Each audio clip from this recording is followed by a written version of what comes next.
Salut, c'est Karim. Alors aujourd'hui on se retrouve pour la troisième vidéo de notre jeu Snake.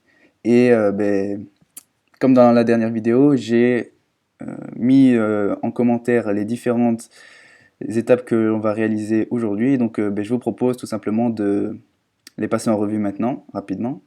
Donc la première étape, ça va être de créer la position pour la pomme. Ensuite, on va afficher la pomme, puis on va ici. Puis on va créer la condition si le serpent mange la pomme. Donc qu'est-ce qui va se passer? La pomme va changer de position et aussi le serpent va grandir. Mais ça évidemment ça je le ferai dans une autre vidéo parce que c'est un peu plus long. Aujourd'hui on va juste dire que lorsque la condition est respectée, alors la pomme va juste changer de position. Ensuite je vais aussi fixer les FPS et je pense que ça fait déjà, ça fait déjà beaucoup pour une vidéo. Donc je vous propose de commencer maintenant. Je vous propose de créer la position de la pomme dès maintenant. Et donc self pomme position x égale random range. Donc la méthode range qui est issue du module random et qui prend comme argument un point de départ qui va être 110, un point d'arrivée qui va être 690 et une step qui va être égale à 10. Ne vous inquiétez pas, je vais illustrer mon propos juste après avoir codé la condition, parce que sinon vous n'allez pas comprendre le 10 que j'ai mis en troisième argument qui correspond à la step.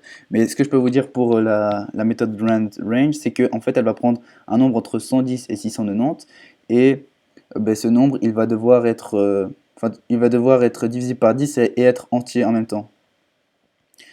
Bon, ne vous inquiétez pas si vous n'avez pas compris maintenant. En tout cas ça va être plus clair lorsque je vais run le jeu. Du coup, je vais faire la même chose pour run range.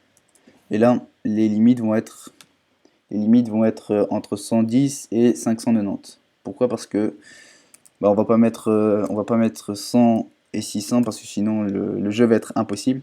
Enfin, en tout cas, ça va être impossible de rattraper la pomme. Du coup, 590 et 10. Une fois qu'on a fait ça, on va devoir afficher la pomme. Et donc pour afficher la pomme, on va faire comme ceci. On va faire pygame.draw rect et on va avoir besoin d'une surface qui va être l'écran. On va avoir besoin d'une couleur, une pomme en général c'est rouge. Du coup 255 0 0. On va avoir besoin d'un rectangle et donc le rectangle ça va être self.position, enfin pomme position x, self pomme position y et self block size pardon. Self dot, je sais plus comment, enfin je sais plus quel était ah oui, self dot serpent corps. Ok, mais c'est un peu bizarre de mettre self serpent corps pour la pomme. Du coup, on va mettre self pomme égale à 10. Et du coup, on va le mettre comme argument ici, self pomme et self pomme. Voilà. Et donc là, on va créer un carré rouge qui va avoir comme position self pomme position X et self pomme position Y. Donc je vais lancer le jeu. Et donc comme vous pouvez le voir, ici le carré rouge est juste là. On va relancer le jeu. Et voilà, comme vous pouvez le voir, la position change à chaque fois. Pourquoi? Parce que range prend une position aléatoire entre 110 et 690 et entre 110 et 590. Du coup, c'est pour cela que ça change de position à chaque fois. Je vais run le jeu. Oups.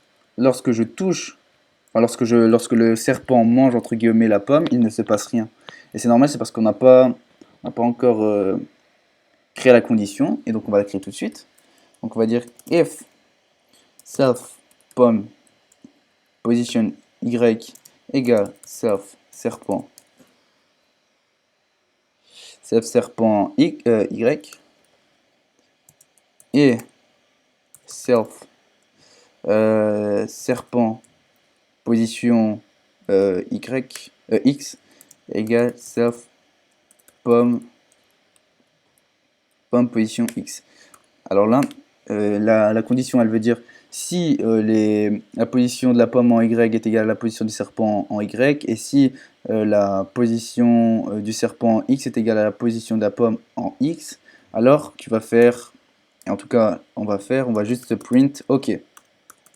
Aussi j'aimerais juste retirer les autres prints, parce que c'est vrai que ça va être dur de voir ce qui se passe. Donc on va mettre ça en commentaire, ça aussi.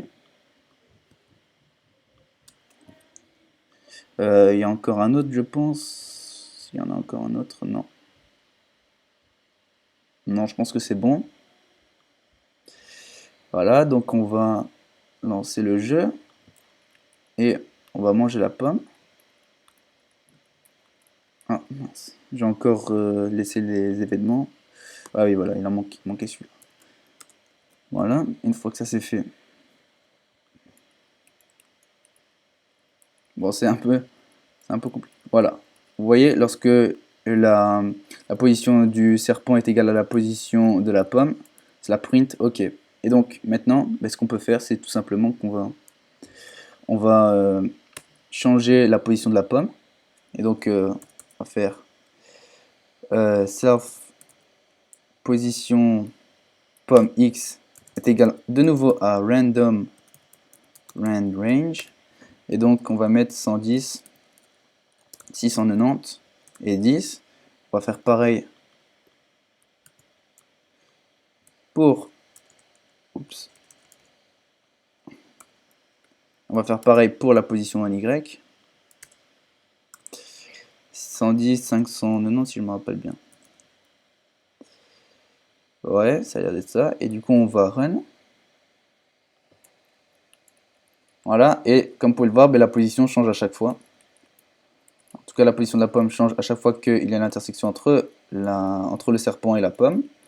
Et donc voilà, ça c'est fait. Maintenant, il ne reste plus qu'à fixer les FPS. Donc les FPS self clock égale à pygame time clock. Et donc on va mettre aussi, ouais, voilà, maintenant on va le mettre tout en bas. Tout en bas, on va déclarer self clock .tick et on va mettre les 20 fps. Vous pouvez le voir, le serpent avance beaucoup plus lentement parce que la vitesse d'animation est égale à 20 images par seconde. Et pour illustrer mon propos, on va mettre 10 par exemple, encore plus lent. Donc, comme vous pouvez le voir, 10 images par seconde, c'est beaucoup plus lent. Et de ce fait, c'est beaucoup plus facile. Du coup, je pense qu'on va mettre 30. Ouais, 30 c'est beaucoup plus fluide. Et même si c'est rapide, de toute façon, on va dire que c'est pour la difficulté du jeu. Ouais, voilà. Du coup, je pense qu'on a tout fait. Et voilà, on se retrouve dans la 4e vidéo où je vais vous montrer comment augmenter la taille du serpent en fonction du nombre de pommes qu'il mange.